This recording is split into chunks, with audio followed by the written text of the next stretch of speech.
አይደለችም። ነገር ግን ሁሉም ሴት ልባሟን ሴት፣ ብልኋን ሴት፣ ጥበበኛዋን ሴት መሆን ይችላል። ሴትነት በተፈጥሮ ልባም ሴትነት ግን ራስ ላይ በመስራት ይገነባል። ልባም ሴት መሆን ለምን አስፈለገ? ትልቁ ጥያቄ ነው። መልሱም አጭርና ግልጽ ነው። ደስተኛና አስፈላጊ ህይወት ለመኖር፣ በህይወት ለመርካት፣ ካላስፈላጊ መንከራተቶች ለመቆጠብ ነው። ታዲያ ልባም ሴት የምንላት ሴት የራሷ መገለጫና ባህሪዎች አሏት። ቀጥሎ ባሉት ጥቂት ደቂቃ የልባም ሴት መገለጫ የሆኑትን 10 ባህሪያት እንመለከታለን። መልካም ልብ ካላችሁ ቪዲዮውን ላይክ በማድረግ ጀምሩ። እንዲሁም ለዚህ ቻናል አዲስ ከሆኑ ሰብስክራይብ በማድረግ ቤተሰባችን ይሁኑ።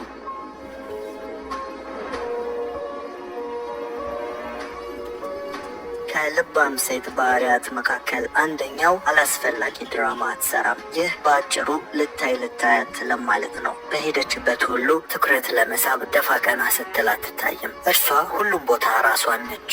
የተለየ የምታደርገው ነገር የለም። ነገር ግን ይህንን ማድረጓ ትኩረቷን አይቀንስባትም። በተፈጥሮ የትኩረት ማዕከል ናት። የውበት ተምሳሌት እንደመሆኗ ትኩረት መሳቡ አይቀርም። ይህን ጊዜም ትኩረት ባለመፈለጓ መሸማቀቅ፣ በራስ መተማመኗን ወደ ማጣትም አትሄድም። ትኩረት ቢሰጣትም ባይሰጣትም፣ ትኩረት ብትስብም ባትስብም እርሷ ኑሮዋን ትኖራለች። በቃ ባላስፈላጊ ድራማዎች ህይወቷን አታወሳስብም። መሆን ያለባትን ብቻ ትሆናለች። በይሉኝታም አትጠቃም፣ አይናውጣም አይደለችም። ይቺ ልባም ሴት በትክክልና በጊዜው ቦታው የሚጠይቃትን ብቻ ነች። በአጭሩ የዋና ቦታ በሙሉ ቀሚስ አትመጣም፣ ቤተ ክርስቲያን በዋና ልብስ አትመጣም እንደማለት ነው። በትምህርት ቤት፣ በስራ ቦታዋ ላይ ሁሉም እንደሚጠይቃት ቦታ ትለብሳለች። ቦታው፣ አካባቢው የሚጠይቃትን ስነ ስርዓት ብቻ ታደርጋለች። ለየት ለማለት ስትል የምታደርገው ወይም የምትሰራው የተለየ ድራማ የለም። ይህ ከልባም ሴት ባህሪያት ውስጥ የመጀመሪያው ነው። ሁለተኛው ቃላቶቿ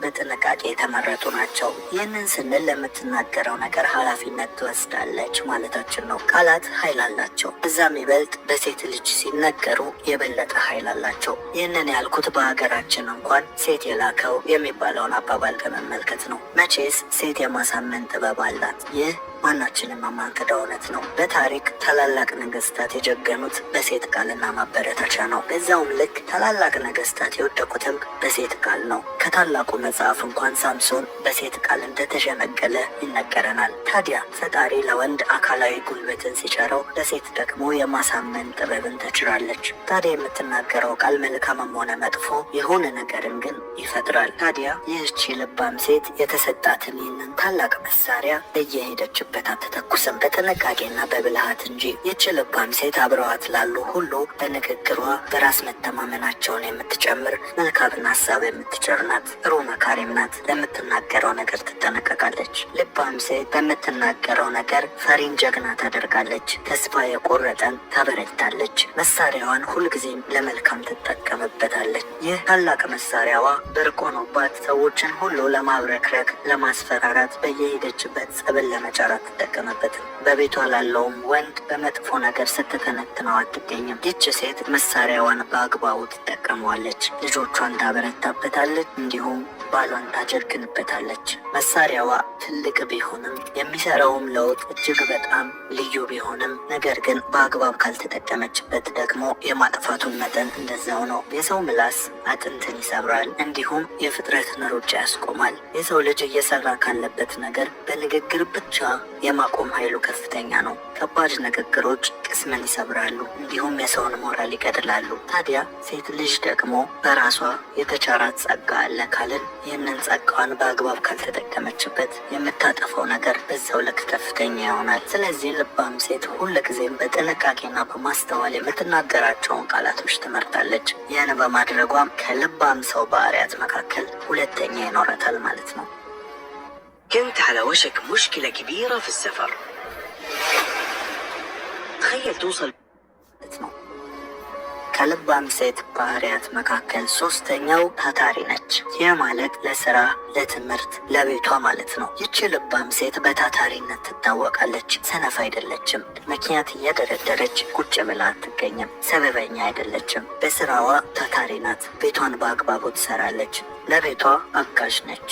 ገንዘብ የሚያመጣም ስራም ትሰራለች። የቻለችውን ያክል ትደግፋለች። ልባም ሴት በአጭሩ በታላቅ ታታሪነት ትታወቃለች። በትምህርቷም ቢሆን ቅድም እንዳነሳ ነው፣ ለህልሟም ቢሆን ለቤቷም ቢሆን እርሷ ጎበዝ ታታሪ ናት። የሰው ልጅ ከፈለገ ሰበብኛ ከፈለገ ደግሞ ተአምረኛ ነው ይባላል።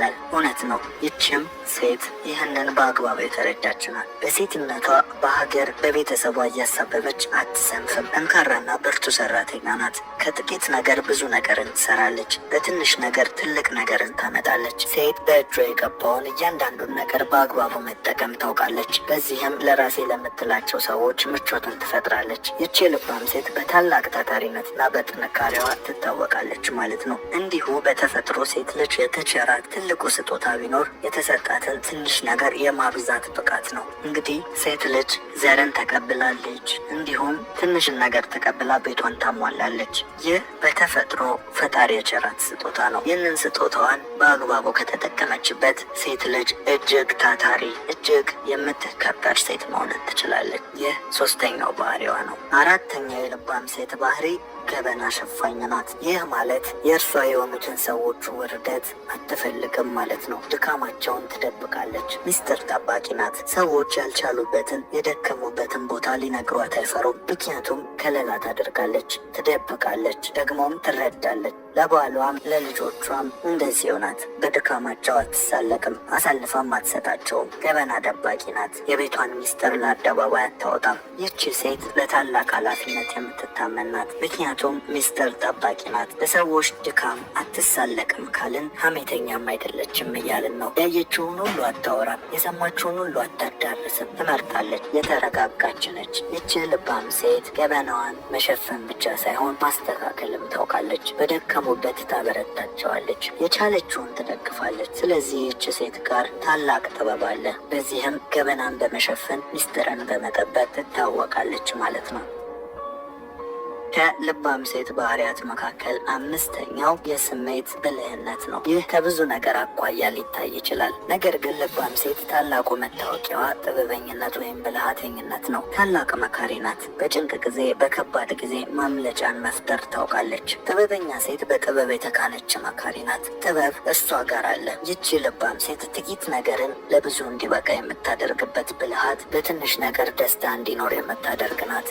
ልጆቿን በጥበብ በብልሃት የምትመራ ናት። በቤቷ ስር የተበላሸን የትኛውን ነገር በጥበብና በብልሃት የምታስተካክል ናት። በቤቷ ያለውን ሁሉ ከነ አመላቸው ጠንቅቃ የምታውቅ ናት። ይች ልባም ሴት በስሜት የበሰለች ናት። በስሜት ተመርታ ብዙ ጥፋቶችን አታጠፋም። የተረጋጋች ናት። የስሜት ብልህነት ማለት ስሜት እንዳይሰማን ማድረግ ሳይሆን በተሰማን ጊዜ እንዳንወስን የማድረግ ጥበብ ነው። በስሜት ውስጥ እንደሆናችሁ ሲሰማችሁ በንዴትም ሆነ በደስታ ምንም አይነት ውሳኔን አለመወሰን ነው። ታዲያ ይህቺ ጥበበኛ ሴት እንዲሆናት ለጥቂት ነገር በጥቂት ጥፋት ቤቷን አታፈርስም። መታገስን ትመርጣለች። ንዴቷ እስኪያልፍ ታክሳ ከዛ በጥበብ በማስተካከል ያንን ችግር ትፈታለች እንጂ በስሜት እየተነዳች አትወስንም። ይቺ ብልሃተኛ ሴት ሌላው መገለጫዋ በቤቷ ላይ ለሚቃጣ የትኛውም አይነት ጥቃት ሆነ ችግር ብልሃት መፍጠሯ ነው። ጥበበኛ ሴት በመሆኗ በጥበብ ቤቷን ትሰራለች። ያልተገራ ጸባይን መግራት ትችላለች። የኃይለኛውን ልብ መማረክ ትችላለች። በጥበቧ ይህንን ታደርጋለች። ስለዚህ ልባም ሴት የስሜት ብልህነት ያላት ናት ማለት እንችላለን። ከልባም ሴት ባህሪያት መካከል ስድስተኛው ድንበሯን ትጠብቃለች። ይህ ማለት ሁሉም ነገርን በልክ ታደርጋለች ማለት ነው። ግላዊ መሆን ያለባቸውን ነገሮች የግል ታደርጋለች። ከሁሉም ሰው ጋር መጠን ያለፈ ግንኙነት የላትም። ማን ለሷ ምን እንደሆነ ጠንቅቃ ታውቃለች። በተፈጥሮ ሴቶች ለምድር ውበት ተደርገው ተፈጥረዋል። ያ ማለት ድንበሯን እስካላበጀች ድረስ በዙሪያዋ ሰዎች አይጠፉም። የሚጠቀሙባትም የማይጠቅሟትም በዙሪያዋ ይሰበሰባሉ።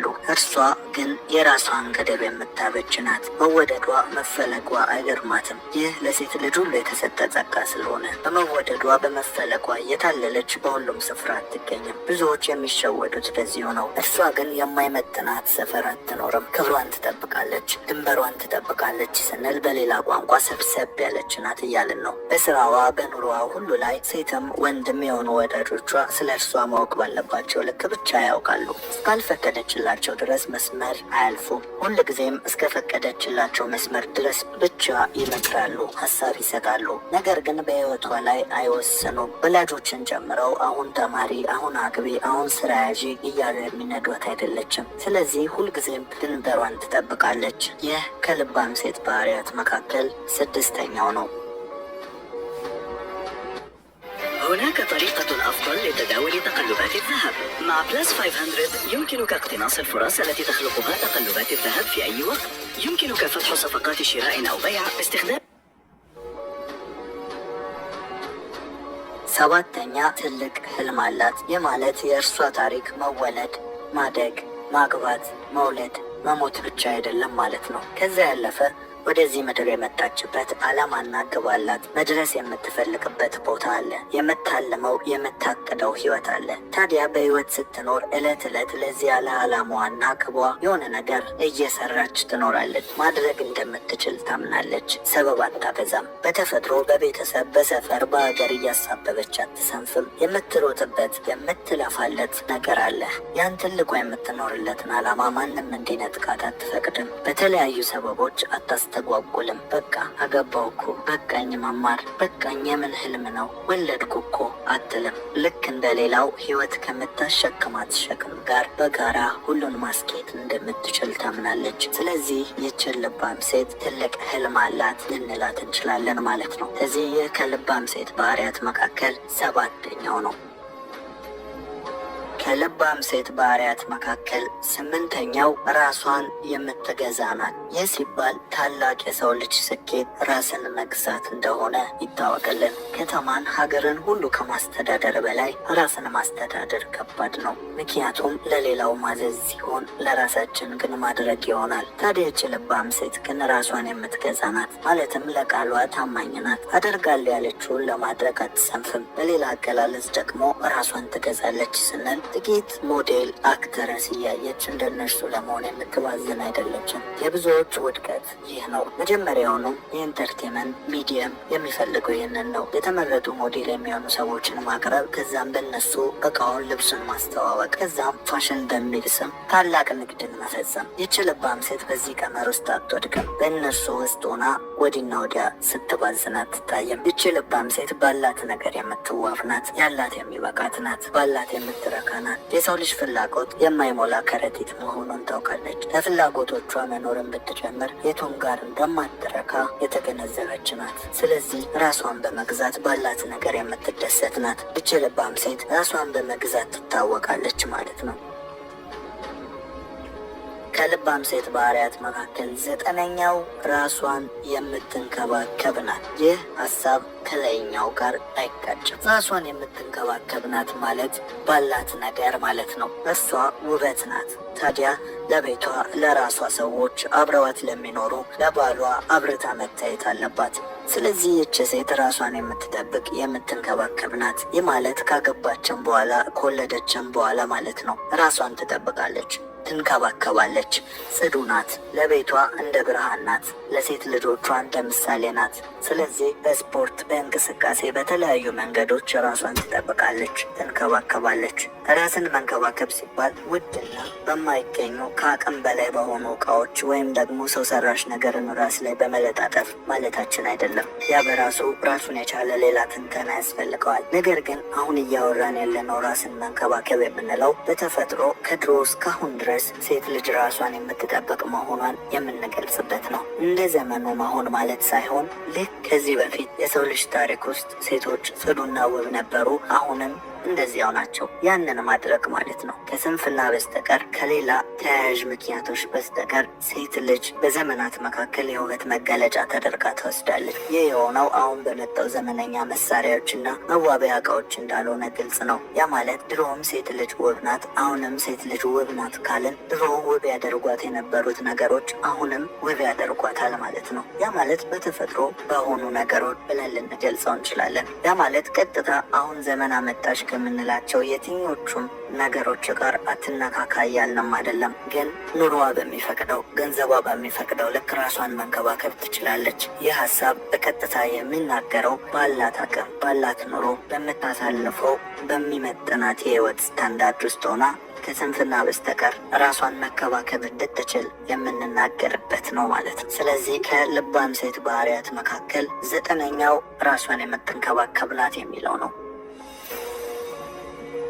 ከልባም ሴት ባህሪያት መካከል 10ኛው ታማኝ ናት። ይህ ታላቁ ባህሪ ነው። ታማኝነት የባሏን ልብ እርግጠኛ የሚሆንበት ማለት ነው። ታማኝነት ልቧ ሁሌም ከቤቷ ጋር ነው ማለት ነው። በመሰረተችው ቤት ውስጥ የደስታ ፈጣሪ ናት። ደስተኛ ናት። ረክታ የምትኖር ናት። ይህ ማለት ሁሉም አልጋ በአልጋ ነው ሳይሆን እሷ ግን ምቾትን ትፈጥራለች ማለት ነው። ባልተሟላ ነገር ውስጥ አሟልታ፣ ባልተመቸ ነገር ውስጥ ብትሆንም ማመቻችታ ትኖራለች እንጂ ደስታን ፍለጋ አትሰደድም። ስለዚህ ይህች ሴት ታማኝ ናት ማለት በራስ መተማመን አላት እንደማለት ነው። እርሷ ብዙ ታምርን መፍጠር እንደምትችል ታምናለች።